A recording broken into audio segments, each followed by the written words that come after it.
El hermano mayor de Al Capone portaba una placa. No una placa comprada, no una placa falsa, una placa de verdad. Mientras el hombre más famoso del crimen americano inundaba Chicago de alcohol ilegal, su propio hermano de sangre, con otro nombre y otro estado, pateaba puertas de destilerías clandestinas como agente de la prohibición. El gángster más grande de la historia y el policía que cazaba a los suyos salieron de la misma casa, de la misma madre, del mismo apellido. Y esa es solamente la primera historia de hoy. Porque cuando pensamos en los grandes capos, pensamos en hombres solos. Al Capone y su cigarro, John Gotti y sus trajes, Albert Anastasia y su silla de barbero. Pero ninguno de ellos llegó solo a este mundo. Todos tuvieron hermanos. Hermanos que crecieron en la misma pobreza, comieron en la misma mesa, y un día tuvieron que decidir qué hacer con un apellido que empezaba a mancharse de sangre. Algunos eligieron seguir al capo y pagaron el precio. Otros eligieron huir del apellido, y el apellido los persiguió igual. Y unos pocos, los más extraños, eligieron el bando contrario, el altar, el sindicato, la placa. Hoy vamos a responder una pregunta que casi ningún documental hace. ¿Qué pasó con los hermanos? Los hermanos de Al Capone, el policía, el muerto y el contador. Los hermanos de Albert Anastasia, un verdugo, un rey de los muelles y un sacerdote católico. 3 destinos imposibles bajo el mismo techo.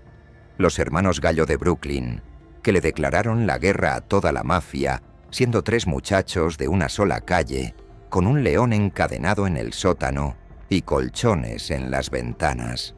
Y los hermanos de John Gotti, que heredaron el trono de la familia Gambino y descubrieron que era una silla eléctrica.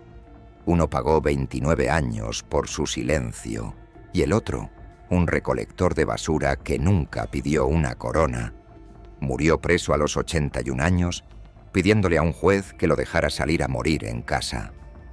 Como siempre en este canal, todo lo que vas a escuchar está documentado. Archivos judiciales, registros históricos, investigaciones periodísticas.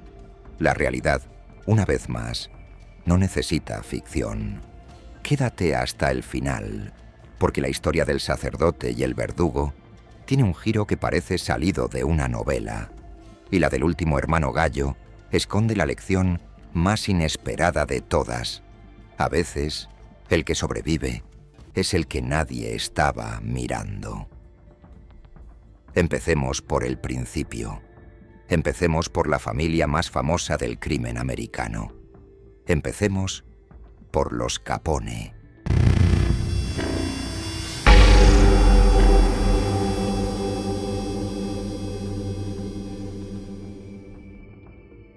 Brooklyn, Nueva York, principios del siglo XX. En un departamento humilde de inmigrantes napolitanos, Gabriele y Teresa Capone crían a 9 hijos.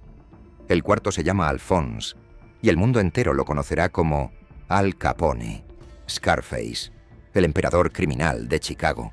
Pero esta historia no es sobre él, es sobre los que crecieron a su lado, y empieza con el mayor de todos, Vincenzo, el hermano que desapareció.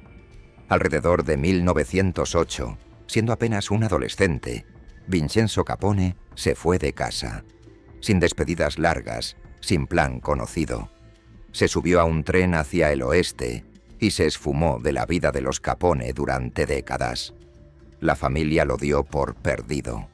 Mientras sus hermanos menores escalaban en las pandillas de Brooklyn y luego en el imperio de Chicago, Vincenzo recorría el país con circos y espectáculos del salvaje oeste, aprendiendo a disparar con una precisión que le cambiaría el nombre. Se inventó una biografía nueva. Dijo llamarse Richard James Hart, un nombre que sonaba a héroe americano y no a inmigrante italiano. Peleó en la Primera Guerra Mundial y cuando volvió, se instaló en un pueblito de Nebraska llamado Homer.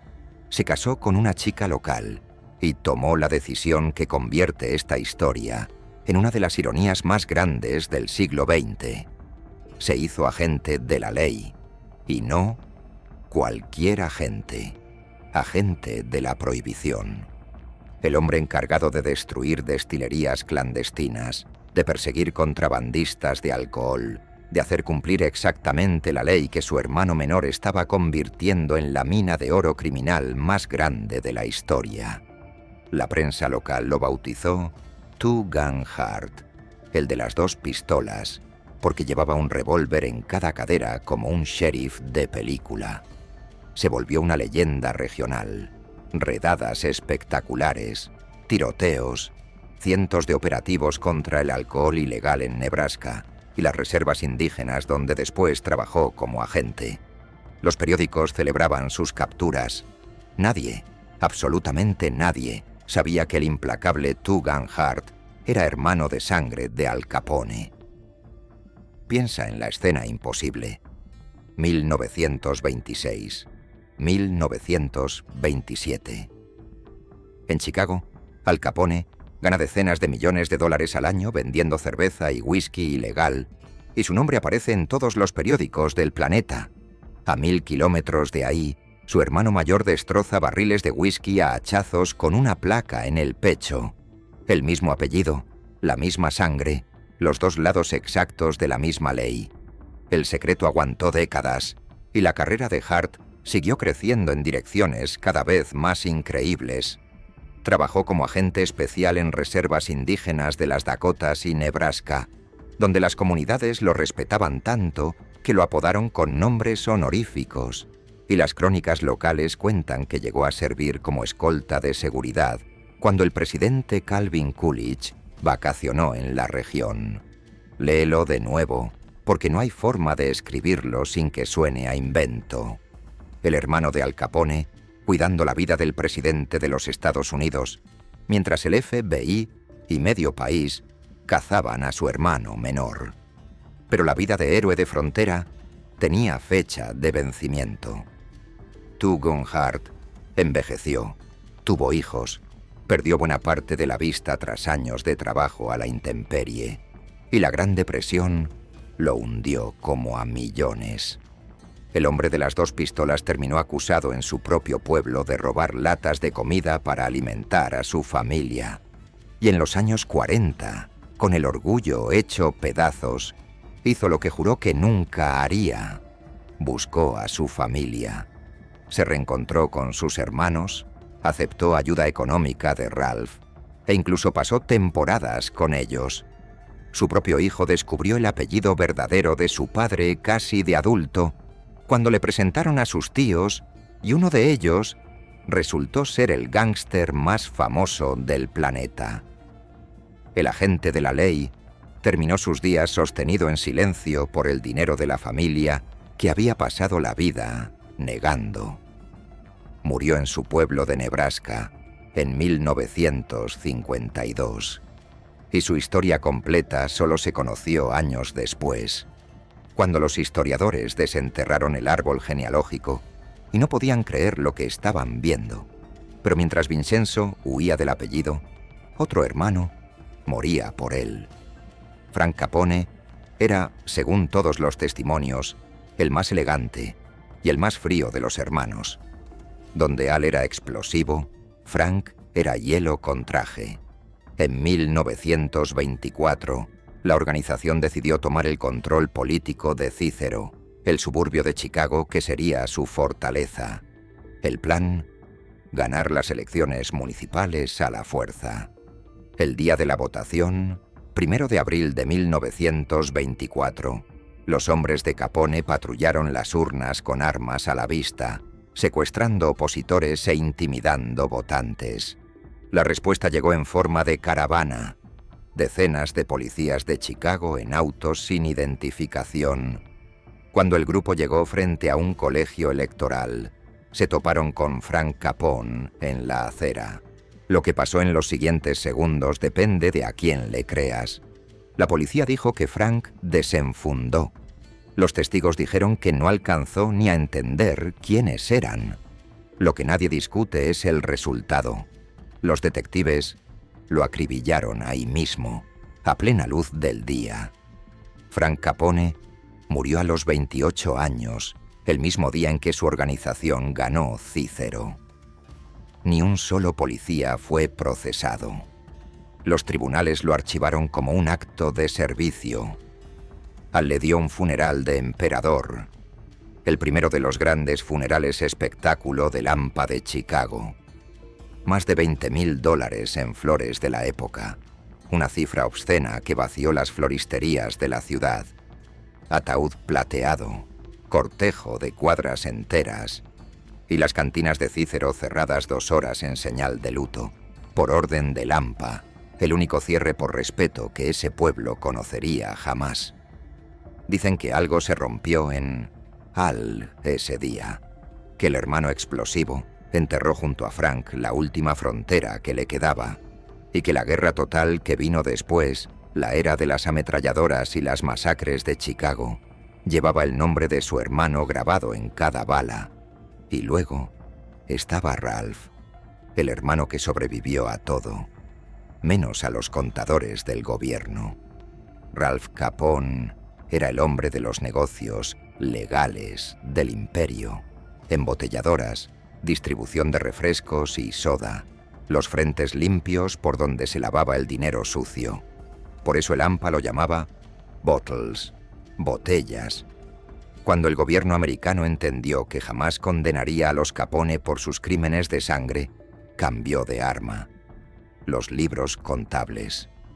Y el primer gran trofeo de esa estrategia no fue Al, fue Ralph, condenado por evasión de impuestos en 1930, el ensayo general del caso que un año después derribaría al propio Scarface.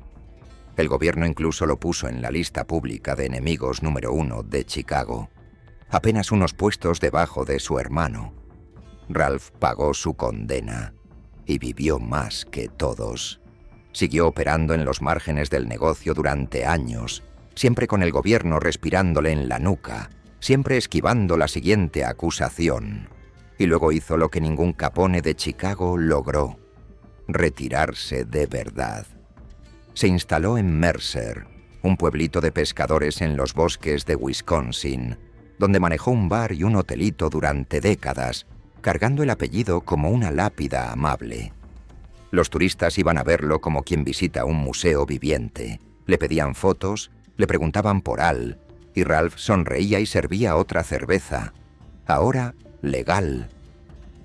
Murió de viejo en 1974, a los 80 años, el último testigo directo del imperio. Y Al, el emperador, cayó por impuestos en 1931, condenado a 11 años que lo llevaron a la tumba de piedra de Alcatraz. Allí, el hombre que había gobernado Chicago se deshizo lentamente. La sífilis que arrastraba sin tratar desde joven le fue devorando el cerebro, hasta dejarlo confundido, dócil, tocando el banjo en la banda de la prisión, mientras los demás presos lo miraban con lástima. Salió en 1939 convertido en la cáscara de sí mismo, y pasó sus últimos años en su mansión de Palm Island, Florida, pescando en bata desde su muelle, conversando con personas que no existían, con la mente, según sus médicos, de un niño de 12 años. Murió en enero de 1947, y en su funeral, los hermanos que quedaban cargaron el ataúd del hombre que les había dado todo y les había costado todo. Un hermano policía que murió pobre y en secreto. Un hermano pistolero que murió joven y a tiros. Un hermano contador que murió viejo y en paz. Y alrededor de ellos, los hermanos menores que la historia apenas registra: John, apodado Mimi, y Albert y Matthew, que orbitaron el imperio en papeles menores, cargaron el apellido el resto de sus vidas e intentaron, con más o menos éxito, desaparecer en la normalidad.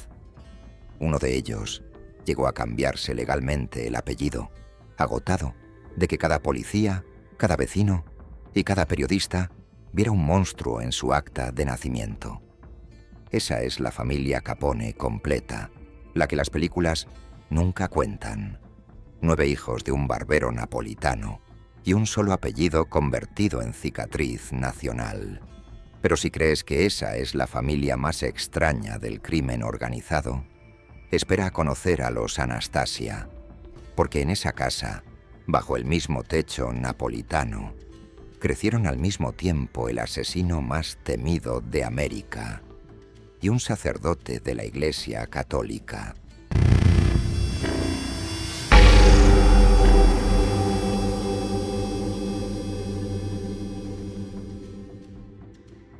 Tropea, sur de Italia, principios del siglo XX. Una familia de apellido Anastasio tiene una docena de hijos. Varios de ellos cruzarán el océano hacia Estados Unidos, colándose como polizones y desertando de barcos mercantes en los muelles de Brooklyn.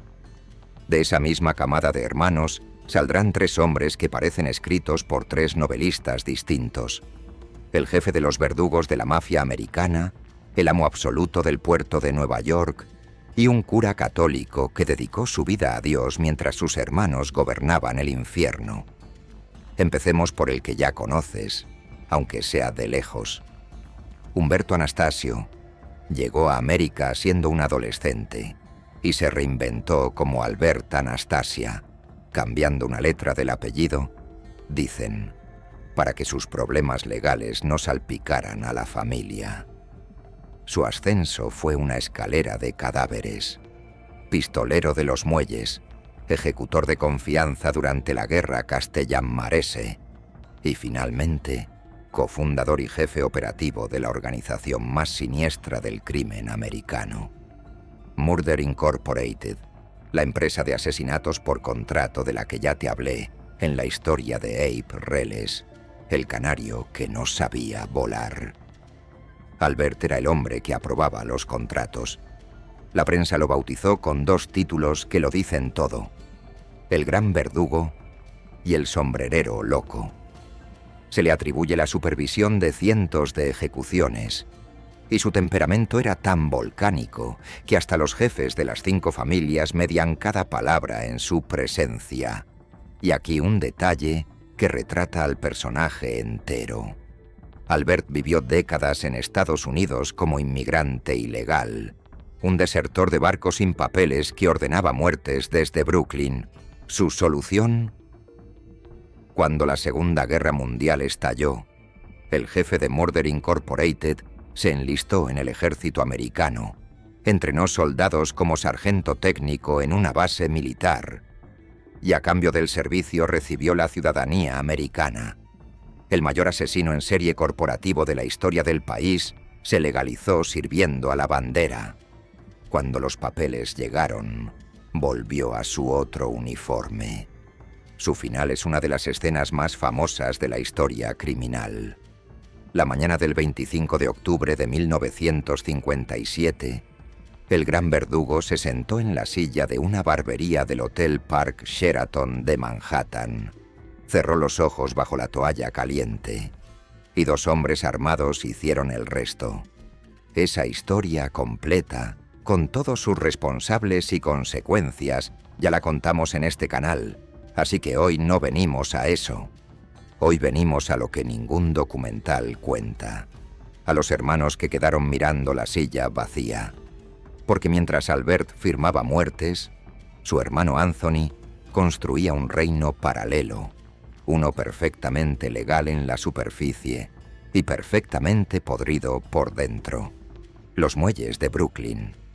Anthony Tough, Tony Anastasio, que conservó la ortografía original del apellido, se convirtió en el jefe del sindicato portuario más poderoso de Nueva York, el local 1814 de la Asociación Internacional de Estibadores.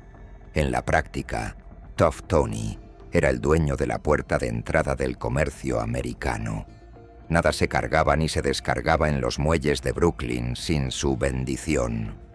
Miles de trabajadores dependían de su dedo para comer.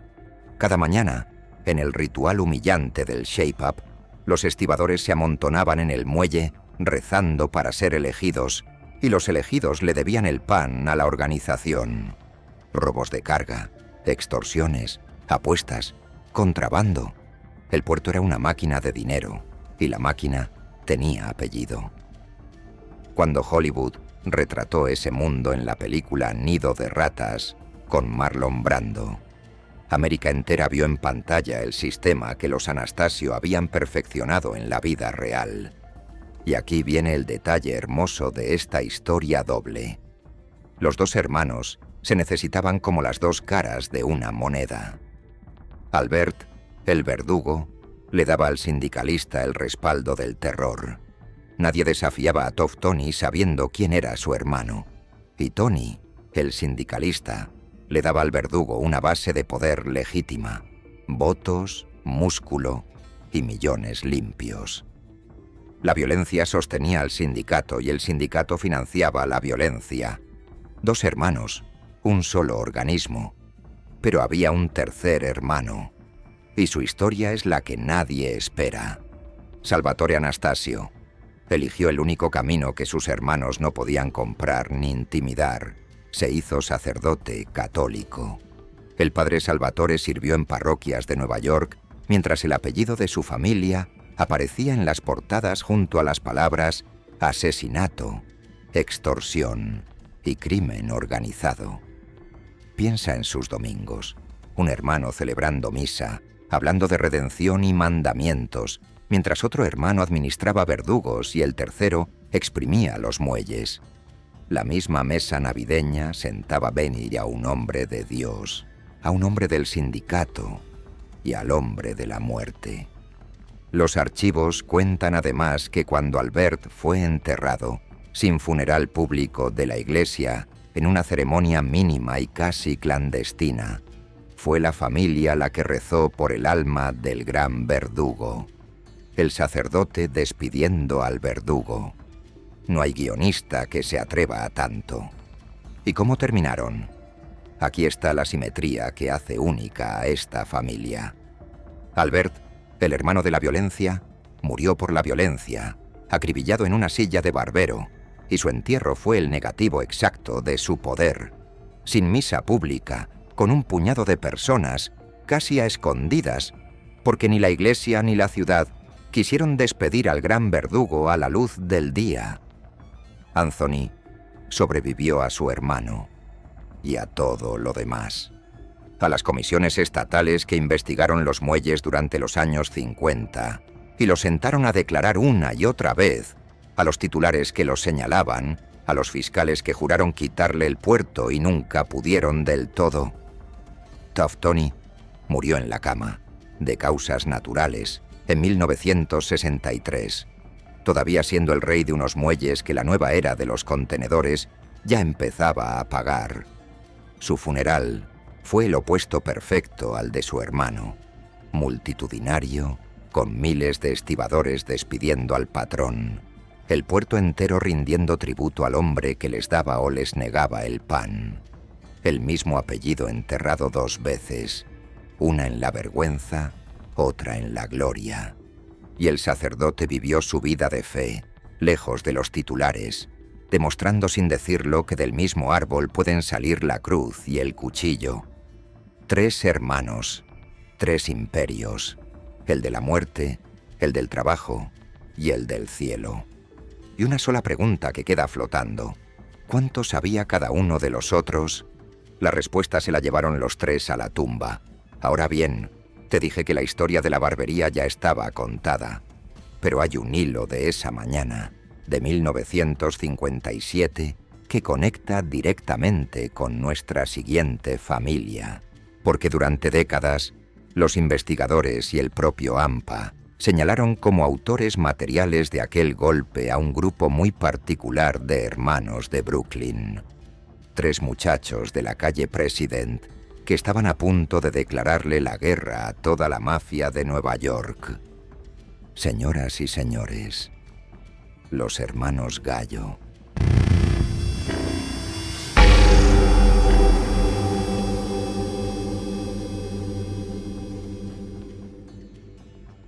Calle President, Brooklyn, años 50. En un barrio obrero italiano, 3 hermanos manejan una banda propia dentro de la familia criminal de Joe Profaci. Larry, el mayor, el cerebro frío. Joey, el del medio, carismático, violento e imprevisible, al que llamarían Crazy Joe. Y Albert, el menor, tan callado que su apodo era una broma. Kid Blast, el chico explosión, precisamente porque de explosivo no tenía nada. 3 hermanos, una cuadra y una ambición demasiado grande para el lugar que la mafia les tenía asignado. Los Gallo eran soldados de a pie. Cobraban apuestas, prestaban dinero, rompían huesos por encargo. Y según la leyenda criminal de Nueva York, en octubre de 1957 les tocó el encargo de su vida, la barbería del Park Sheraton. Nunca fueron acusados formalmente. Nadie fue jamás condenado por la muerte de Albert Anastasia, pero en las calles de Brooklyn el crédito se lo llevaron ellos, y Joey, con su humor de pistolero, presumía en privado llamando a su equipo el quinteto de la barbería. Verdad o mito, aquel golpe los puso en el mapa. Los hermanos de la calle President habían tocado a un dios de Lampa y seguían respirando. Y ahí empezó el problema, porque los Gallo hicieron el trabajo sucio de la organización esperando el ascenso prometido, y el viejo Profaci, un jefe tacaño hasta la caricatura, les pagó con migajas. Los hermanos rumiaron la humillación un par de años y luego hicieron algo que en la Cosa Nostra equivale a un suicidio. Se rebelaron contra su propio jefe. En 1961 secuestraron de un solo golpe a la cúpula de la familia Profaci, incluyendo al hermano del jefe, y exigieron una repartición justa del negocio. La mafia de Nueva York no podía creerlo.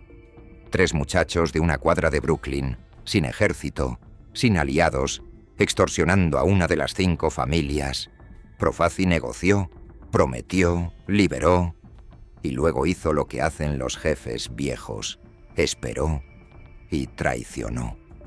La respuesta llegó en agosto de 1961 y estuvo a milímetros de decapitar a los Gallo para siempre. Larry, el mayor, fue citado a una reunión de paz en un bar a oscuras, el Sahara Lounge. Adentro lo esperaba una soga. Los sicarios de Profaci lo estrangularon lentamente sobre la barra, y Larry ya estaba morado y a segundos del final cuando ocurrió el milagro más absurdo de la historia de la mafia. Un policía de ronda abrió la puerta del bar por pura casualidad, preguntando por qué estaba abierto a esa hora. Los estranguladores soltaron la soga y huyeron a tiros, hiriendo a la gente en la cara. Larry Gallo sobrevivió con el cuello marcado de por vida. La escena fue tan cinematográfica que Hollywood la copió casi cuadro por cuadro en El Padrino, en la ejecución de un tal Carlo.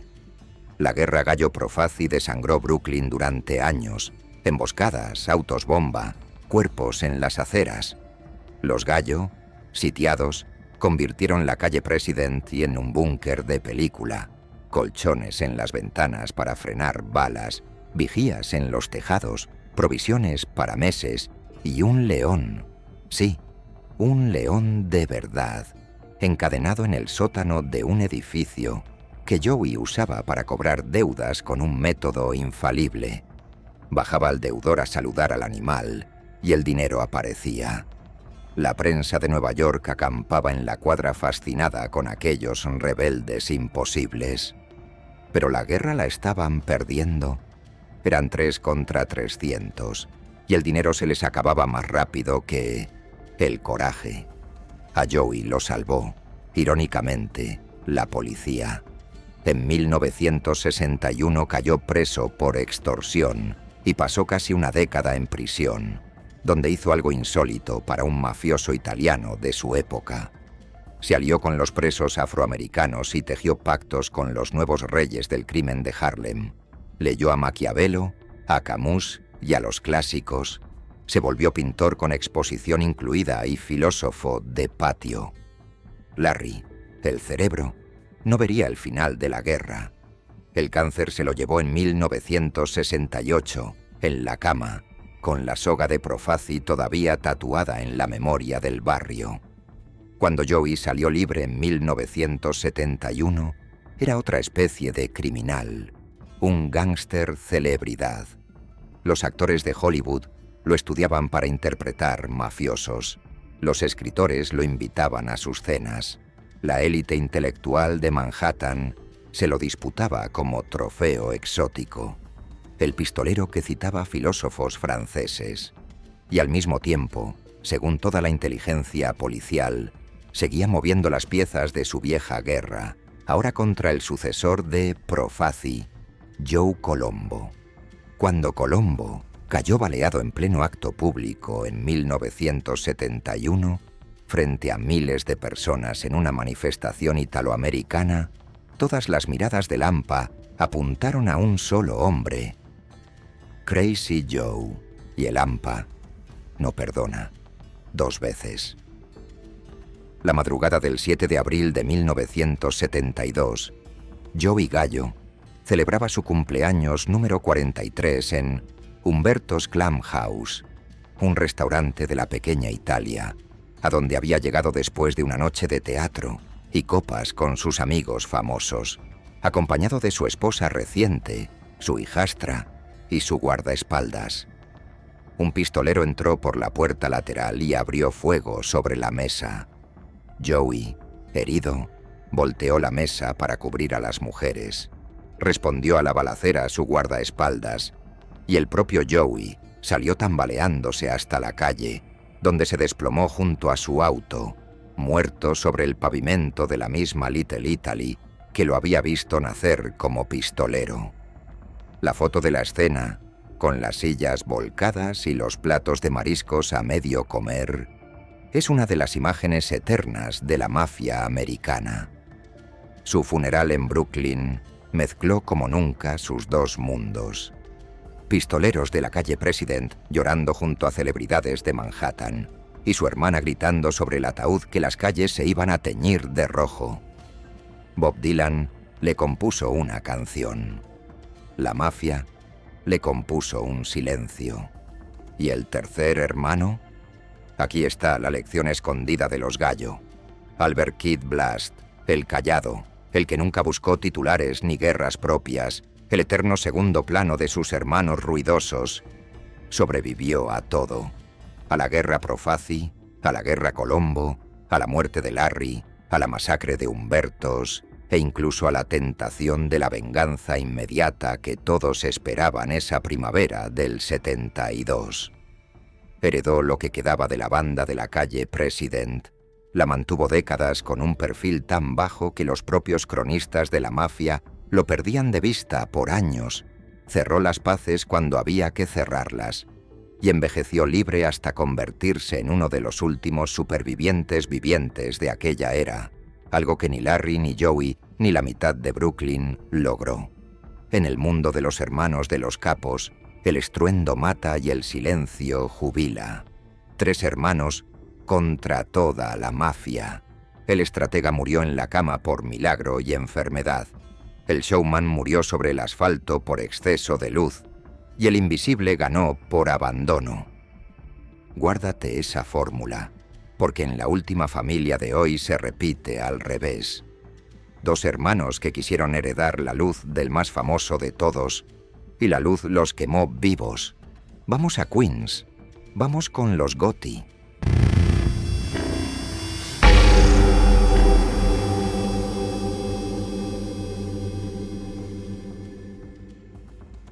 Queens, Nueva York, años 50 y 60. Los Gotti son 13 hermanos en una casa donde el dinero nunca alcanza. El padre, según contaría después uno de sus propios hijos con amargura, apostaba lo poco que ganaba. De esa casa saldrán 5 hermanos ligados a la familia Gambino, y entre ellos el hombre que se convertiría en el último gran rostro de la mafia americana, John Gotti, el Don Teflón, el jefe de los trajes de $2.000 al que ningún jurado lograba condenar. La historia de John ya la conoces. y el final de su reinado lo contamos en este canal cuando hablamos de Sammy Gravano, el subjefe que lo hundió con 9 días de testimonio. Hoy, la cámara apunta a los 2 hermanos que compartieron su ascenso y se repartieron su caída, Gene y Peter. Gene Gotti era, en muchos sentidos, el hermano espejo de John. Mismo barrio, misma banda juvenil, misma escalera dentro de los Gambino. Los 2 se hicieron hombres de honor. Los 2 operaron desde el famoso club Bergin de Queens, esa fachada de club social desde donde la banda de los Gotti manejaba apuestas, secuestros de camiones y todo lo que dejara dinero. Pero Gene cometió el pecado que la vieja guardia de la mafia castigaba con la muerte y que la nueva generación cometía por codicia: la heroína. La regla oficial de las familias era: el que toca droga muere, no por moral, sino por las condenas federales gigantescas que traía y por la tentación de hablar que esas condenas sembraban en los capturados.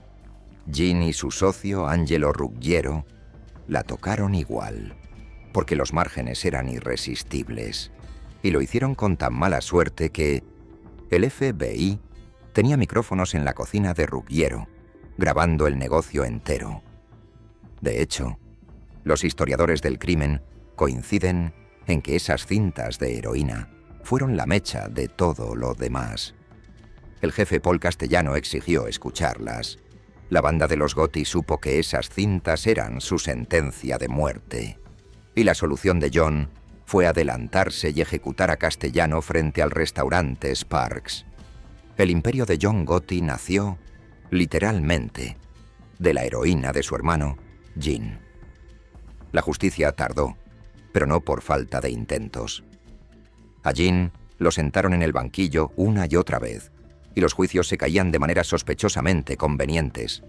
Jurados que desaparecían, jurados comprados, juicios anulados. Hicieron falta 3 procesos para que en 1989 un tribunal finalmente lo condenara por tráfico de heroína a 50 años de prisión. 50 años. Y aquí es donde Gene Gotti se separa de casi todos los personajes de este canal. No habló, no negoció testimonios, no delató a nadie, no buscó el atajo de Gravano, ni siquiera cuando vio a medio AMPA de Nueva York comprar su libertad con nombres ajenos.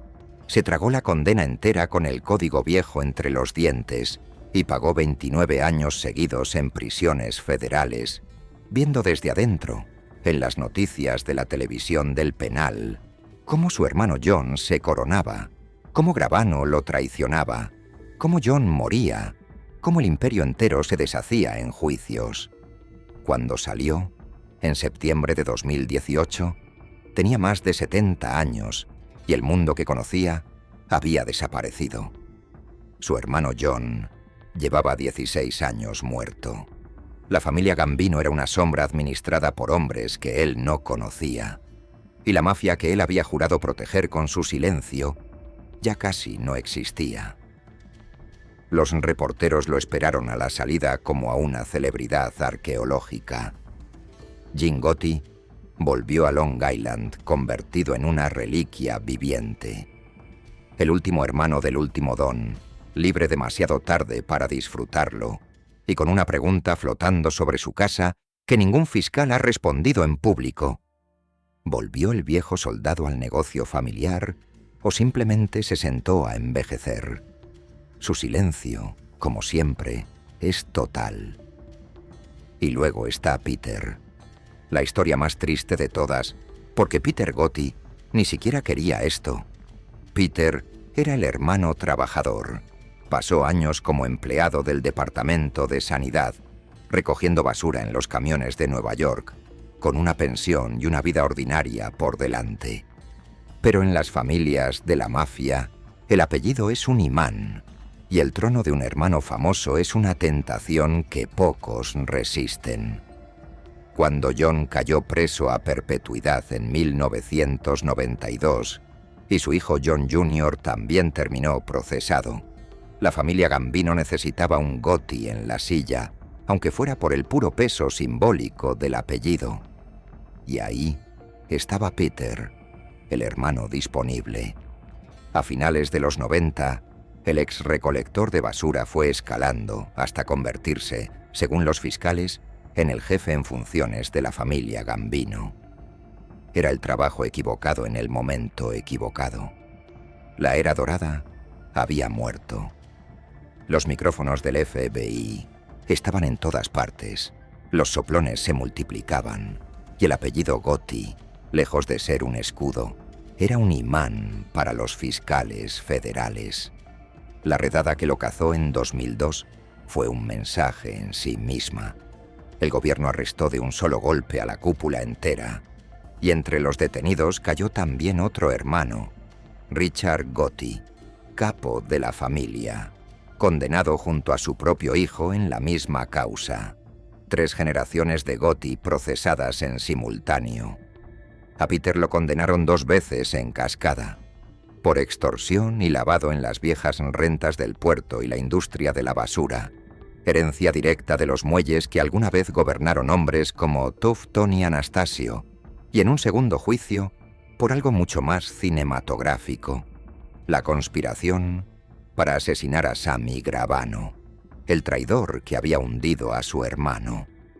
La venganza de la sangre, planeada desde la cima de la familia, terminó de enterrarlo. Más de 25 años de condena para un hombre que ya pasaba los 60.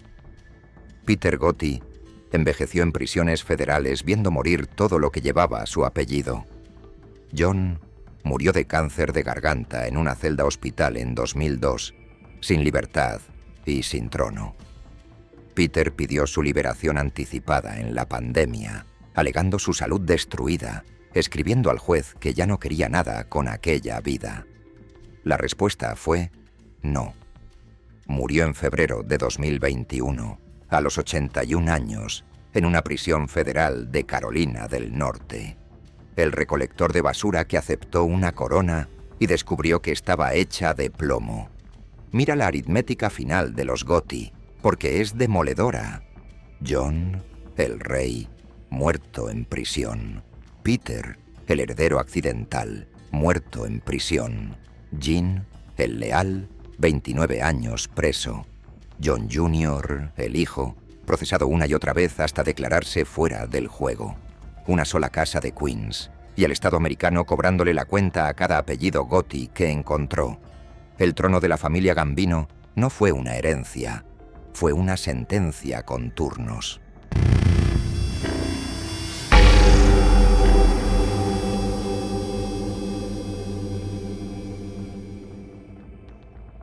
Pongamos a todas las familias sobre la misma mesa, porque juntas cuentan una sola historia. Los Capone nos dieron el espectro completo de lo que puede hacer un hermano con un apellido en llamas. Vincenzo lo borró y se puso una placa.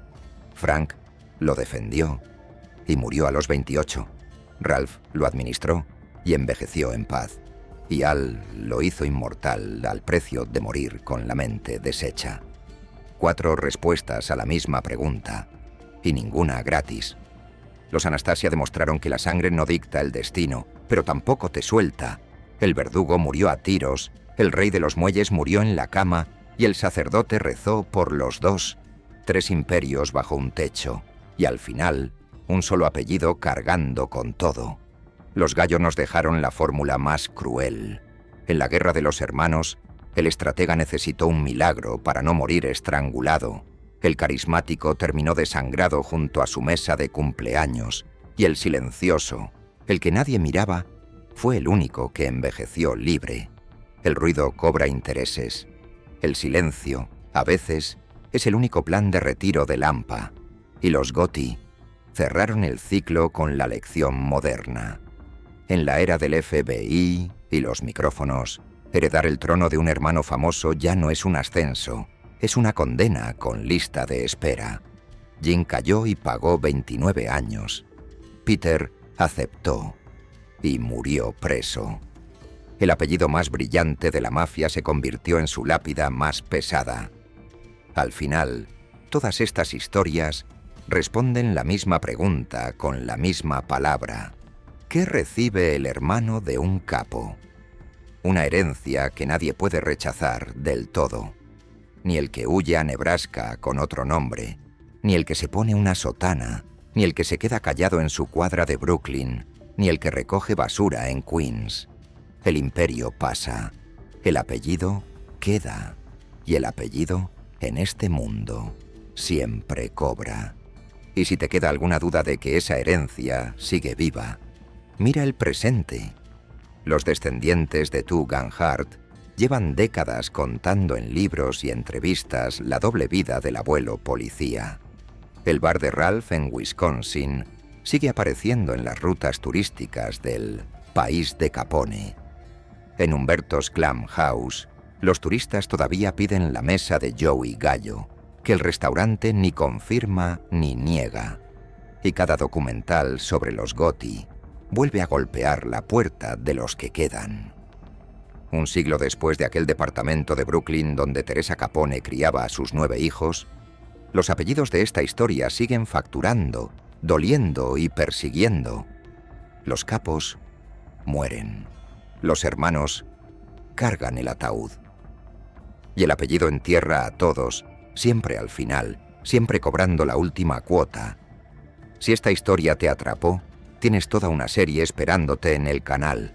Los finales más brutales de los jefes de la mafia, los capos traicionados por sus propias organizaciones y los sicarios que sabían demasiado. Te dejo la serie en pantalla y en la descripción. Y pronto seguiremos abriendo los álbumes familiares del crimen, porque todavía quedan hermanos, esposas e hijos con historias que nadie ha contado en español.